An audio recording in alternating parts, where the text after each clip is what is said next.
자, 이제 여러분들 행정 조직을 볼게요. 우리 전 시간에 그 조선의 15세기와 16세기 모습을 봤는데 왜 중앙집권 추구라는 과정 속에서 여러 왕들이 어떤 활동을 했는지 이야기했잖아요. 좋습니다. 이번에는요, 그 중앙집권 추구의 과정 속에서 중앙과 지방, 조직들이 있을 거 아니에요. 그 행정 조직들이 어떻게 구성되어 있는지 한번 살펴볼 텐데, 중앙은 의정부 6조 체제로 구성이 되고요. 지방은 8도 체제로 구성이 됩니다. 의정부 6조, 8도.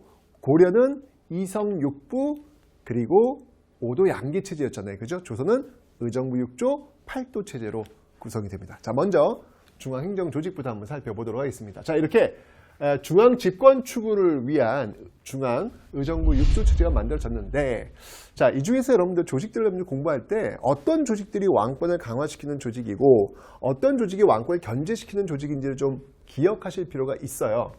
자, 먼저 왕권을 강화시키는 조직을 한번 볼 텐데, 자, 그것은 바로 6조 직계제. 여러분 기억나시죠? 6조 직계제 하면 어느 왕이 떠오른다? 우리는 그렇죠. 태종과 그리고 세조가 떠오르네요.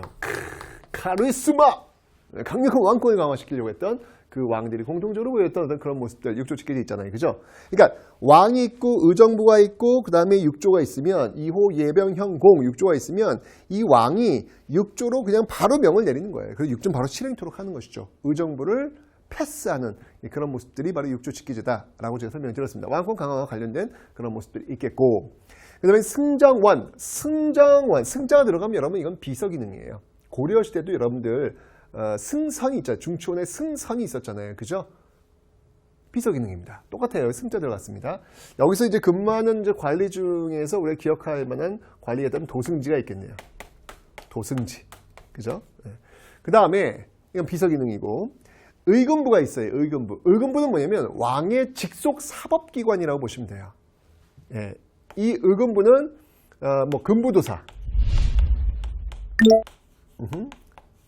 네, 이런 기능인데 사법기능. 예, 주로 영모. 이것은 반역이옵니다. 그럼 왕이 당장 그들을 잡아들이라. 그러면 의금부, 금부도사가 움직이는 거예요. 이런 식으로 해서 왕권을 강화시키는데 활용될 수 있었던 어떤 그런 기구들 일단 여러분들이 기억하시면 되겠습니다. 됐죠? 그 다음에 왕권을 견제하는 기구도 분명히 있습니다. 자, 의정부 서사제. 나. 6조로 바로 하지 않고 난 의정부, 영의정, 좌의정, 우의정, 이들 재상들을 나는 존중한다. 그들과 함께 가겠다. 대표적인 왕이 누구였습니까? 바로 세종이었습니다. 기억나시죠, 여러분들? 네, 의정부 서사제. 이 서자라고 하는 건 서명이에요. 그러니까 의정부의 어떤 그 사인, 오케이 사인, 요거 이제 같이 받고 가겠다라고 이제 세종은 의정부 서사제를 활용하고 있는 모습들 보이고 있습니다. 그죠? 그 다음에 왕권을 좀 견제시킬 수 있는 어떤 그런 기구로서 이 3사가 있어요. 자, 이 3사를 좀 한번 기억하셔야 되겠습니다. 자, 이 3사는 어떤 역할을 하냐면 이 3사는 중요해요. 예, 바로 언론 기능을 담당한다. 여러분들 이 고려 3사와 조선 3사를 비교하시라고 제가 설명드렸습니다. 고려 3사는 단순히 회계만을 담당하지 언론 기능이 없었다라고 설명드렸어요. 반면에 조선의 3사는 언론 기능을 담당합니다. 즉 왕권을 견제할 수 있는 어떤 그런 역할을 하고 있다라는 것이죠. 자, 그럼 3사에는 무엇이 있냐 말이에요. 자, 3사에는요. 크게 쭉 나눠서 한번 볼 텐데요. 3사에는 사간원, 사헌부, 홍문관이 있습니다. 사간원, 사헌부, 그리고 홍문관이 있어요. 있는데, 자, 사간원에서 일하고 있는 어떤 관리라고 한다면, 네, 말 그대로 뭐 사간원이니까 대사관, 예, 대사관이 있겠고, 이 사간원이 하는 일은 뭐냐면 말 그대로 간쟁이에요, 간쟁. 쉽게 얘기하면 이거죠. 전하, 그러시면 아니되옵니다. 제복을 치시옵소서. 이럴 수 있는 사람들. 사헌부에서 관리가 있다면 역시 대사헌. 이런 관리들. 여긴 주로 감찰 기능 담당합니다. 감찰 기능. 뭐 감사원 같은 그런 기능을 지금 하고 있겠죠. 그죠? 예. 근데 이 사간원은 지금으로 본다면 기자들 아닐까? 언론사 기자들. 사헌부 같은 경우에는 뭐 감사원. 또는 검찰 뭐 이런 쪽. 자, 이 홍문관 같은 경우에는 대제학 이런 어떤 관리들이 있고요. 여기는 제가 말씀드렸죠. 경연과 서연을 담당하고 있다라고 설명드렸습니다. 성종 때 만들어졌던 그런 조직인데 특히 여러분들 이 사간원 같은 경우 있잖아요. 이런 사간원 같은 경우에는 요거는 이제 언제 독립이 되냐면 요거는 그 태종 때 요것도 하나 좀 기억해 두세요. 요거는 또 이 태종 때 딱 독립을 시켜가지고 그 역할을 또 부여하는 그런 모습들이 있다라고 하는 거 이것도 하나 좀 기억을 좀 해놓으시면 되겠습니다. 됐죠? 자, 그런데 문제는 뭐냐면 이 사간원과 사헌부 이 사간원과 사헌부를 우리는 뭐라고 하냐면 우리는 이들을 대간이라고 해요. 대간. 이들은 대간이라고 합니다. 대간이라고 하는데 이 사간원과 사헌부 이들 이제 양사라고 하는데 대간하고도 이제 양쪽에 있는 양사라고 하는데 이들이 무슨 일을 하냔 말이에요. 이들이 하는 일을 좀 여러분 좀 기억해 두실 필요가 있습니다. 자, 이들이 하는 일은 뭐냐면 오품 이하 그 관리 있잖아요. 오품 이하의 그 관리의 서경권을 갖고 있어요. 오품 이하 관리의 서경권을 갖고 있다. 자, 서경이라고 하는 건 뭐냐면 서명한다는 이야기예요. 그러니까 오품 이하의 그 관리들을 임명할 때 자기들이 사인을 해줘야 되는 거예요. 그래야 이제 임명이 되는 거예요. 여기 강력한 권리를 갖고 있는 것이죠. 그죠? 딱 이 사람들은 데이터 그 육품의 최태성이라는 관리 말이야. 그 보한이 참 청렴결백한 사람이야. 그래서 사인 오케이. 육품의 칠품의 말이야. 또 홍길동이라는 사람. 그 사람은 지금 안 되겠어. 사인 안 해주는 거죠. 이런 어떤 임명권을 갖고 있어요. 그래서 굉장히 중요한 역할들을 바로 이 양사, 사간원, 사헌부 관리들이 하고 있다라고 하는 거 기억해 놓으시면 되겠습니다. 됐죠? 또 있어요. 여러분들 이런 조직들 말고도요. 많이 있습니다. 자, 어떤 조직들이 있는지 한번 볼게요. 쭉 한번 보도록 하겠습니다. 자, 먼저 네. 한성부가 있습니다. 한성부는 바로 한양 업무, 지금의 서울시청, 서울시장 그런 어떤 역할을 하겠죠. 그 다음에 또 뭐가 있냐면 춘추관이라는 게 있어요. 춘추는 여러분은 뭐냐면 춘추는 이 중국 역사서 이름이에요. 춘추라고 하는 역사서 이름이 있어요. 이 춘추관이니까 이건 역사를 담당하고 있겠네. 그죠? 역사를 담당하고 있습니다. 그래서 역사를 담당하니까 여기서 이제 관리하는 게 바로 조선왕조 실록. 실록 같은 게 이제 여기서 만들어지겠네요. 그죠? 그 다음에 또 하나 여러분이 기억하실 게 있는데요. 그 조직이 뭐냐면 장례원이라는 게 있어요. 장례원이라고 하는 것은 당시 어떤 신분제도에서 굉장히 중요한 노비들 있죠. 이 노비들을 또 담당하고 있는 그런 부서 장례원이라는 것도 하나 기억해 놓으시면 되고요. 그 다음에 여러분 잘 알고 있겠지만 성균관은 또 이 교육을 담당하는 대학교와 같은 어떤 그런 역할들을 지금 하고 있다라는 거 이렇게 여러분 기억을 해놓으시면 되겠습니다. 됐죠? 자, 이렇게 해서 여러분들 중앙행정조직 기억해 놓는데 특히 이제 3사 이렇게 왕권을 견제하고 또 이 관리를 감찰하는 이런 기능들이 잘 정비되어 있는 조직 조선의 모습이었다. 기억하시면 되겠습니다.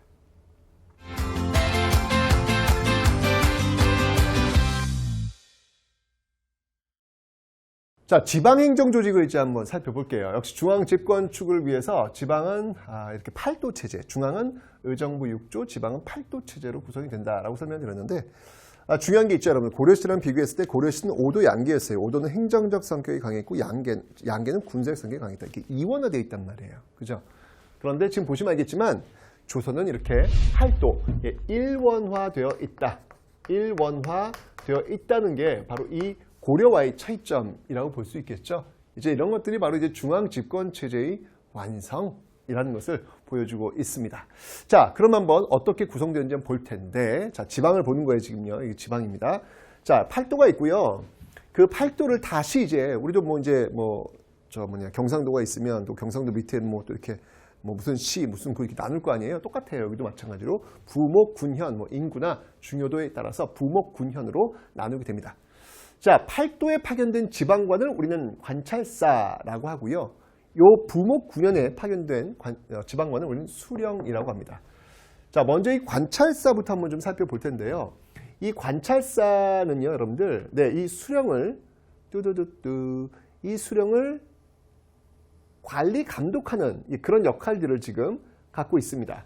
그래서 이 관찰사를 뭐라고 부르냐면 관찰사를 감사라고도 불러요. 관찰사를 감사라고도 불러요. 감사. 그래서 이 관찰사가 머물고 있는 그 관청을 뭐라고 하냐면 가명이라고 부릅니다. 가명. 이렇게. 가명은 그럼 전국에 몇 개 있겠어요? 팔도에 관찰사 파견되니까 가명은 8개가 있겠죠. 그죠? 이렇게 해서 운영되고 있다라는 걸 기억하시면 되는데, 기억나세요? 여러분들 고려시대는 관찰사를 뭐라고 불렀죠? 고려시대는? 고려는 안찰사라고 불렀죠. 안찰사. 그죠? 근데 이 고려의 안찰사보다 이 조선의 관찰사가 훨씬 더 힘이 셉니다. 자, 이렇게 팔도에는 관찰사가 파견되고 있었고, 이 관찰사의 어떤 그 지휘 감독 하에 이 부목군현에 지금 수령이 파견되고 있다라는 거. 그럼 수령은 무슨 일을 할까? 자, 이 수령이 해야 될 일 중에서 뭐가 있냐면 칠사라는 게 있어요. 네, 수령 칠사. 7가지 아주 중요한 일이라는 얘기예요. 제일 중요한 일의 핵심은 뭐냐면 세금 잘 걷는 거예요. 이게 제일 중요하죠. 세금 잘 걷어야 되고요. 두 번째는 또 뭐가 있냐면 결혼시키는 겁니다. 네. 중매업을 또 해야 됩니다. 수령 칠사 중에 하나가 바로 이렇게 결혼시키는 것도 있다라는 거 기억하시면 되고요. 이 수령이 하는 일은 뭐냐면 다 해요. 행정, 사법, 군사, 이거 다 해요. 그러니까 어떤 그 마을의 어떤 치안이나 이런 것도 하고요. 그 다음에 그 마을에서 억울한 일이 생기면 와가지고 판결도 내리고요. 그러니까 법관 역할도 한다는 얘기예요. 그리고 어떤 전쟁터이잖아요. 그럼 군대 이끌고 가야 돼요. 이게 행정, 사법, 군사 모든 일을 다 이 수령이 하고 있다라는 거 기억해 놓으시면 되겠습니다. 그런데 이 수령은 여러분들 중앙에서 파견된 사람이잖아요. 그러니까 그 지역을 잘 모를 수 있지. 또 그 지역 출신 또 안 뽑아. 내가 좀 설명드릴게요. 이러니까 모를 수 있죠. 그래서 이 수령을 보좌해 주는 사람이 있어야 돼요.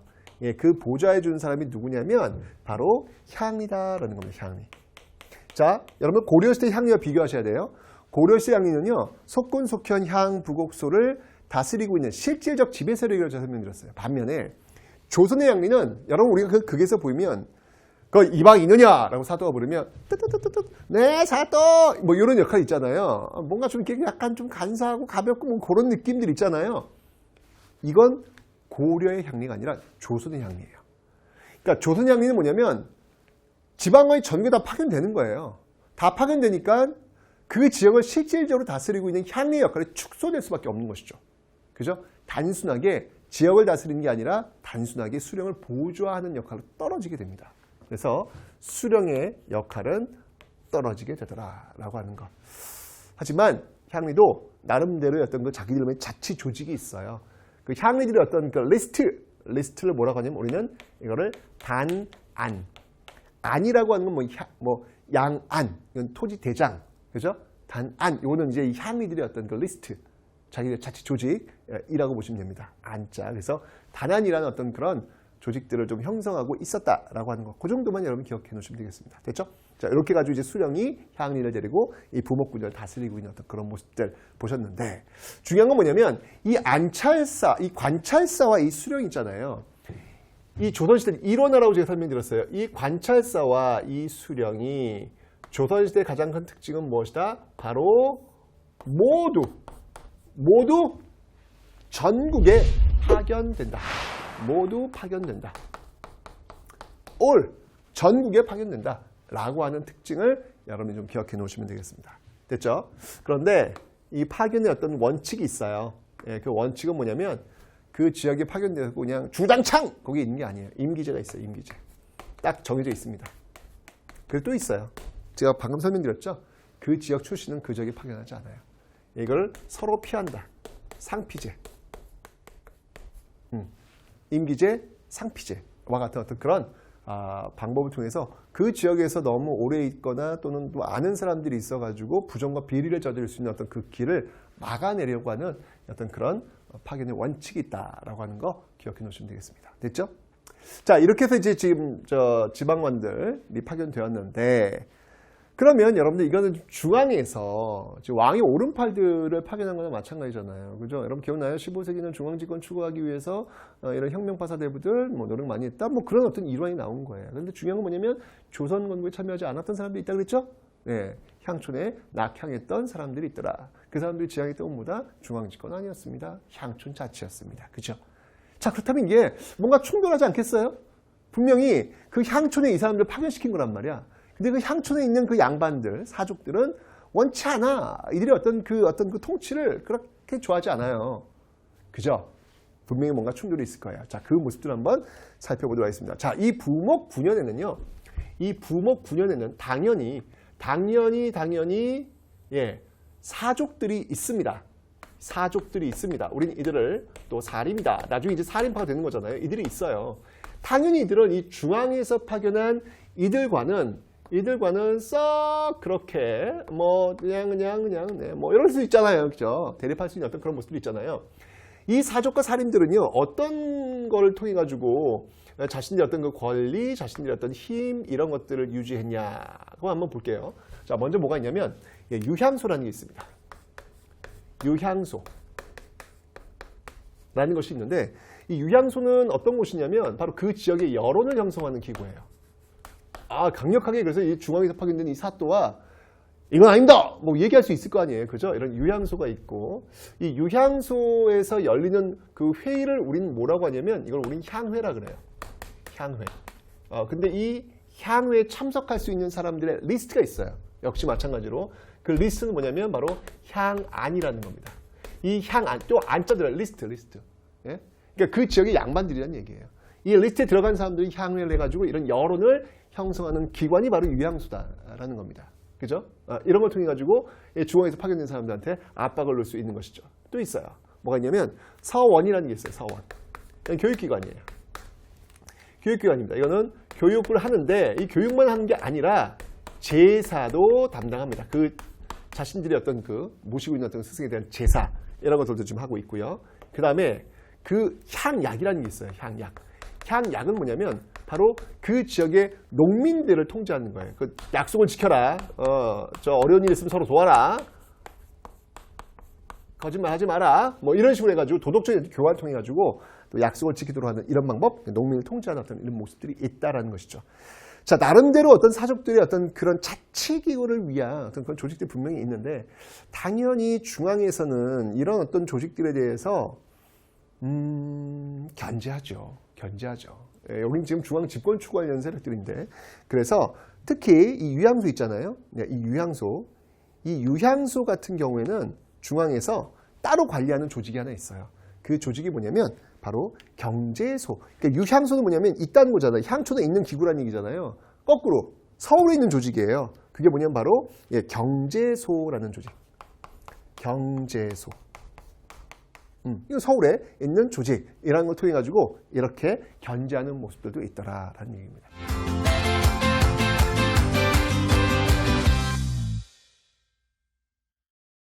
자, 그렇다면 지금 이 행정 조직들을 지금 살펴봤는데, 지금 목표는 중앙 집권 추구란 말이에요. 자, 중앙 집권 추구를 위해서 지금 의정부 6조 8도 7을 만들었는데, 그러면 관리들을 파견해야 될 거 아니에요. 그럼 그 관리들 뽑아야 될 거 아니야. 뽑는 방식, 관리들의 선발 방식을 한번 보자고요. 뭐니 해도 조선은 여러분들 과거제입니다. 과거제입니다. 조선의 과거제라고 하는 것이 왜 중요하냐면, 사실은 고려시대는요, 과거제가 분명히 광종 때부터 시작되잖아요. 그죠? 최초의 과거제. 그럼에도 불구하고 조선시대는 여전히 음서, 문벌 귀족 기억나시죠? 음서, 조상의 음덕을 통해 가지고 관직에 올라갈 수 있는 방법들이 굉장히 많았고, 그리고 굉장히 쉬웠어요. 올라갈 수 있는 어떤 길이 좀 넓었다는 이야기예요. 근데 조선은 그렇지 않아요. 조선은 그런 신분보다는 이제 실력을 더 중시 여깁니다. 물론 조선도 좀 더 설명드리겠지만 조상의 음덕을 받아가지고 관직에 올라가는 방법이 있긴 있어요. 그런데 고위 관직에 못 올라가요. 그런 식으로 가면. 무조건 실력이 있어야 돼요. 과거를 통해야만 높은 관직에 올라갈 수가 있다라는 겁니다. 그건 뭐냐면 고려시대가 왜 중세고 조선시대가 왜 근세인지를 설명해 준 기준이 되는 거예요. 자, 이 과거제가 어떤 방식인지 한번 살펴보도록 할 텐데 일단 이 과거를 지금 주관하고 있는 어떤 곳이라면 어디가 있을까요? 네, 바로 예조. 이호, 예병, 형공 할 때 예조. 예조라고 한다면 이제 뭐 외교 문서라든지 교육과 관련된 지금의 외교부 또는 뭐 교육부와 같은 어떤 그런 기능을 한다라고 보시면 되겠습니다. 자, 과거에는 어떤 것들인지 한번 살펴볼 텐데요. 자, 먼저 문과가 있습니다. 문과가 있습니다. 예, 문과가 있는데 자, 이 문과는 원칙적으로 양인 이상이면 오케이 볼 수 있어요. 양인 이상이면 볼 수 있습니다. 양인이라고 하면 이제 이후에 뭐 양반, 중인, 상민까지 다 양인이라고 하는데 그러니까 일반 농민들도 과거 시험 볼 수 있다는 얘기예요. 열려 있다는 이야기입니다. 와우. 네, 그래서 올라갈 수 있는 중요한 건 뭐냐면 농민들은 시험을 볼 수가 없다. 왜? 하루 벌어 하루 먹고 살기도 바쁘니까 공부할 시간이 없다라는 것이죠.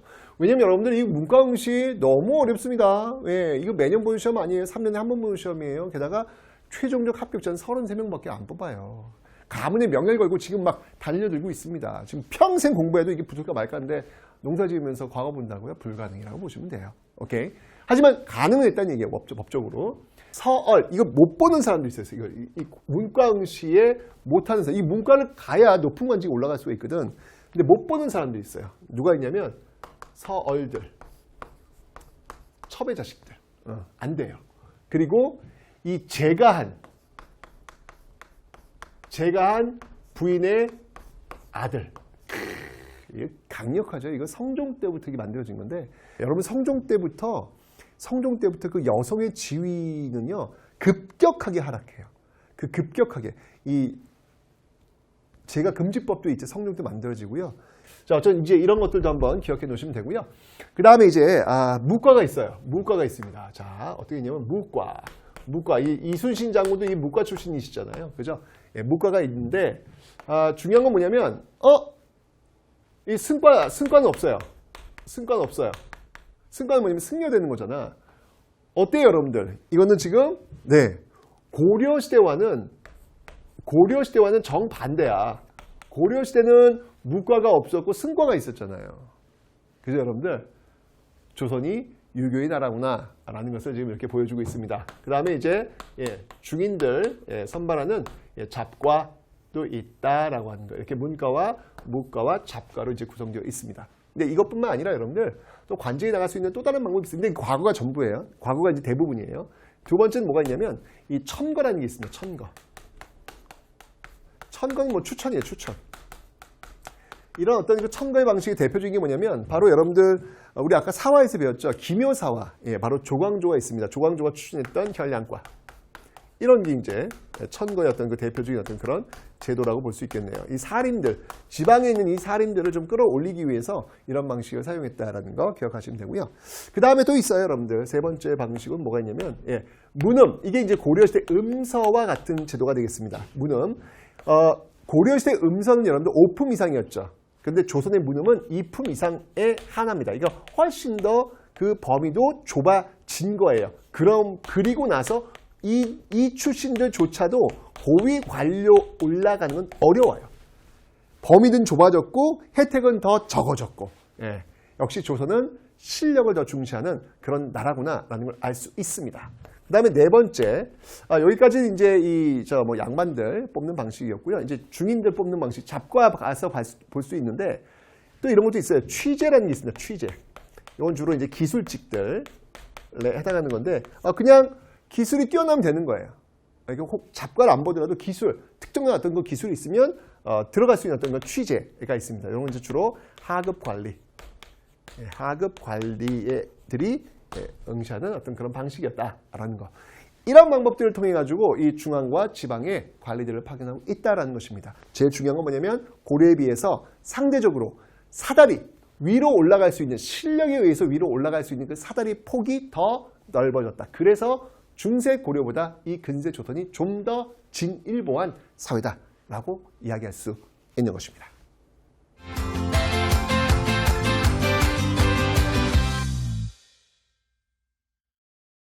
자, 이제 여러분 행정조직 봤고 이제는 군사조직을 한번 살펴보겠습니다. 군사조직. 여러분들 이 원칙이 있어요. 군대 가는 원칙은 뭐냐면 조선시대는 3대 의무가 있잖아요. 일반 양민들이 국가에 봉사해야 되는 그 세금의 의무, 조세, 공납, 역. 군사력을 제공해 줘야 됩니다. 그러니까 뭐예요? 의무병이에요. 예, 이 보시면 알겠지만 양인이면 모두 양인 이상이면 모두 개병, 모두 군대에 간다. 라는 것이에요. 그리고 농병일치입니다. 농사 짓는 사람과 병사는 같다 라고 하는 거니까 의무병 제도네요. 의무병 제도가 지금 이루어지고 있더라라는 이야기입니다. 하지만 뭐 양반들은 여러분 군대 안 가요. 예. 여기서 이야기는 양인이라고 하면 상민이라고 보시면 됩니다. 농사 짓는 사람들이니까. 그래서 의무병의 어떤 이런 모습들, 이런 원칙들이 이어지고 있는데 이런 결과 속에서 나왔던 그 조선 전기 군사 조직이 뭐가 있냐면 바로 오위 영진군 체제라는 거예요. 자, 이게 뭐냐면 오위는 중앙군이고요. 영진군은 지방군이에요. 자, 뭔지 이게 제가 설명을 드릴게요. 오위와 영진군 체제인데 요게 조선 후기가 되면 뭘로 바뀌냐면 바로 오군영 후기가 되면 오군영과 그리고 속오군영과 속오군 체제로 바뀔 겁니다. 요건 제가 조선 후기 파트 가면 설명을 드릴 거예요. 자, 어쨌건 오위와 영진군 체제로 구성되고 있는데 자, 이게 뭔지 설명을 드릴게요. 자, 이렇게 이제 여기 이제 우리 나라라고 한번 봅시다. 나라로 보면 중앙군 오위입니다. 오위는 가운데 이렇게 있고 동서남북 중요한 지역에다가 이렇게 중앙에다 중앙 한양, 도성 이렇게 지키는 어떤 중앙군들 이런 모습들 지금 오위 시스템을 지금 가지고 있다라는 거예요. 오위 만들어졌고요. 그 다음에 이제 영진군이에요. 영은 뭐냐면 여기 지금 이게 북방에 이제 뭐 여진족도 있고 그럴 거 아니에요. 그죠? 그런 어떤 그런 지역에다가 영을 설치하는 겁니다. 이게 국방의 요충지. 국방의 요충지에다가 이런 영을 또 설치를 하고 있는 거예요. 이렇게 국방의 요충지에다가 영을 설치하고 있더라. 라고 하는 모습들 쭉쭉쭉쭉 이렇게 영이 이제 설치가 되는 거예요. 그 다음에 진은 뭐냐면 또 이제 마찬가지예요. 진도 어떤 그 특정의 어떤 곳은 영, 어떤 곳은 진. 둘 다 공통점은 국방 요충지예요. 설치가 되는데 자 보세요. 자 이렇게 예를 들어서 요 한 지역에 진이 설치됐다라고 한번 제가 가정을 한번 해보겠습니다. 자 여기 또 이제 진이 설치됐어요. 여기는 진이 이렇게 설치가 됐습니다. 진이 설치됐는데 이게 이제 어떤 식으로 방어를 했냐면 이게 지금 영과 진이에요. 영과 진. 어느 지역은 영, 어느 지역은 진. 이렇게 이제 영진군 형태가 이게 지방군의 어떤 형태인데 이 지역이 지금 다스리는 방식이 있어요. 어떻게 다스리냐면 이 진은요. 진관체제 형태로 이 지역을 지킵니다. 자, 무슨 말인지 설명드릴게요. 자, 이 지역은 여러분들 진관체제의 방식으로 이 지역을 다스려요. 이 진관체제란 뭐냐면 지역 방어체제를 얘기하는 거예요. 지역 방어체제. 즉 외적이 쳐들어오면 이 진에서 맞서 싸우는 거예요. 그러니까 다른 지역과 이렇게 막 손을 잡고 한 게 아니라 이 지역에서 맞서 싸우는 거예요. 그래서 이 지역이 졌어. 그러면 그 다음 진에서 또 맞서 싸우는 거예요. 이런 식으로. 이 지역에 자치적으로 지역 방어하는 이런 시스템이다. 라고 하는 거. 그 지역. 그러니까 여러분 축구에 보면 왜 대인 방어 있잖아요. 지역 전술. 그러니까 왜 자기가 지키고 있는 지역이 있을 거 아니에요. 그 지역을 지키고 있잖아요. 그 지역을. 그죠? 그 방식. 이게 바로 진관체제다라고 하는 겁니다. 이런 방식으로 영과 진이 운영되고 있다는 것이죠. 그 지역을 지키고 있는 모습들. 중앙은 오위고 지방은 이렇게 영진군. 그래서 이 진, 여기서 만약에 전쟁 터들어왔어. 그럼 누가? 수령. 아까 제가 행정, 사법, 군사 모든 걸 다 수령 사또가 갖고 있다고 했잖아요. 그 사또가 이 지역 사람들 끌고 가서 싸우는 거예요. 이런 모습들로 지금 진이 형성된다라는 것을 기억하시면 되겠습니다. 됐죠? 자, 그런데 여기에 예비군적 성격이 있어요. 그러니까 중앙군, 지방군은 아닌데 예비군적. 혹시 또 큰 일이 벌어졌을 때 또 예비를 또 투입할 수 있는 그 군대, 이런 군대를 뭐라고 하냐면 우린 이런 군대를 잡새꾼이라고 그래요. 잡새꾼. 아하. 이 잡새꾼은 뭐냐면요. 예, 바로 이거는 예비군 형태입니다. 예비군 형태. 그러니까 중앙정규군이 아니란 얘기예요. 예, 중앙지방정규군이 아니란 얘기예요. 이거는 어떻게 구성되냐면 그 지역의 향리부터 그러니까 이게 중인계층 아니야. 부터 노비까지. 예, 원래 노비들도 여러분들 군대 안 가요. 이건 지금 사적 재산이기 때문에 군대 안 가는 게 예비군을 편성한 거야. 향리들도 그냥 원래 군대 이렇게 복무 잘 안 하거든요. 예비군, 혹시 뭔 일이 터졌을 때는 이런 사람들도 지금 다 같이 들어가고 있다라는 거. 이렇게 해서 이제 잡새꾼이 또 구성되고 있음을 기억해 놓으시면 되겠습니다. 됐죠? 자, 이렇게 해서 여러분 군사 조직까지 한번 또 살펴봤습니다. 조선 전기는 이렇게 의무병 체제에 의해서 특히 양인들, 농민들이 군사의 주력이 되어서 움직이고 있었다라고 하는 사실을 여러분들이 기억하시면 되겠습니다. 자, 이렇게 해서 여러분들 조선시대 이 여러 조직들을 한번 살펴봤어요. 네. 굉장히 시스템이 갖춰져 있는 그런 모습들, 확실히 고려시대에 비해서는 훨씬 더 뭔가 어떤 중앙 집권적인 시스템들을 갖추고 있지 않나라는 그런 생각이 들었습니다. 자, 이렇게 해서 시간이 흘러가면서 조금씩 발전하고 있는 모습들 여러분 확인하셨고요. 그 이후에 또 조선전기 어떻게 굴러가는지 살펴보도록 하겠습니다.